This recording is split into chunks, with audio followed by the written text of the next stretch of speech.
1995 ചന്ത എന്ന ചിത്രത്തിന് സംഗീതം നൽകി സംഗീത സംവിധാന രംഗത്തേക്ക് കടന്നു വന്നയാളാണ് എം ജയചന്ദ്രൻ.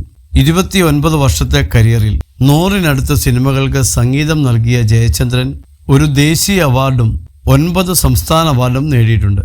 ഗാനരചയിതാവ് കൈതപ്രവുമായി തനിക്ക് നല്ല ബന്ധമാണെന്ന് പറയുകയാണ് ജയചന്ദ്രൻ. ലജ്ജാവതിയെ എന്ന പാട്ടിനെക്കുറിച്ച് ഗാനരചയിതാവ് കൈതപ്രം തന്നോട് പറഞ്ഞ അനുഭവം ജയചന്ദ്രൻ പങ്കുവച്ചു.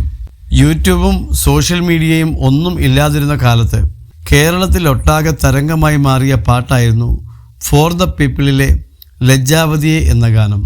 ജാസി ഗിഫ്റ്റ് എന്ന സംഗീത സംവിധായകൻ തൻ്റെ സാന്നിധ്യം അറിയിച്ച പാട്ടായിരുന്നു ലജ്ജാവതിയെ. 20 വർഷങ്ങൾക്കിപ്പുറവും ആ പാട്ടിനോടുള്ള ഇഷ്ടം ആർക്കും കുറഞ്ഞിട്ടില്ല. കൈതപ്രം ഒരിക്കൽ പരിപാടി കഴിഞ്ഞ് കാറിൽ പോകുമ്പോഴായിരുന്നു സംഭവമെന്ന് ജയചന്ദ്രൻ പറഞ്ഞു. കാറിലെ ഡ്രൈവർ ലജ്ജാവതിയെ എന്ന പാട്ട് വയ്ക്കാൻ പോയ സമയത്ത് വണ്ടിയിലുണ്ടായിരുന്ന മാനേജർ ഡ്രൈവറെ ചീത്ത പറഞ്ഞെന്നും കൈതപ്രം സാറിന് ആ പാട്ട് ഇഷ്ടമാകില്ലെന്ന് പറയുകയും ചെയ്തു എന്ന് ഉള്ള കഥ കൈതപ്രം സാർ തന്നോട് പറഞ്ഞെന്ന് ജയചന്ദ്രൻ കൂട്ടിച്ചേർത്തു. സില്ലി മോങ്സ് മോളിവുഡിന് നൽകിയ അഭിമുഖത്തിലാണ് ജയചന്ദ്രൻ ഈ കാര്യം പറഞ്ഞത്. അമ്പലപ്പുഴ ഉണ്ണിക്കണ്ണനോട് നീ എന്ന പാട്ടെഴുതിയ കൈതപ്രം സാർ തന്നെയാണ് പൈനാപ്പിൾ പെണ്ണെ, ചോക്ലേറ്റ് പീസെ ഒക്കെ എഴുതിയത് എന്ന് പറഞ്ഞാൽ ആരും വിശ്വസിക്കില്ല. അദ്ദേഹം തന്നെയാണ് ലജ്ജാവതിയെ എന്ന പാട്ട് എഴുതിയതും.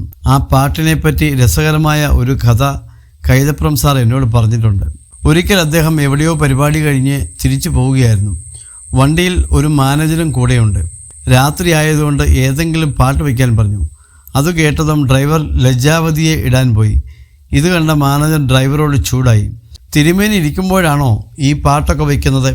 ഇതൊന്നും അദ്ദേഹത്തിന് ഇഷ്ടമാകില്ല എന്ന് മാനേജർ പറയുന്നത് കൈതപ്രം സാർ കേട്ടു. ആ പാട്ട് എഴുതിയത് കൈതപ്രമാണെന്ന് മാനേജർ അറിഞ്ഞില്ല, ജയചന്ദ്രൻ പറഞ്ഞു.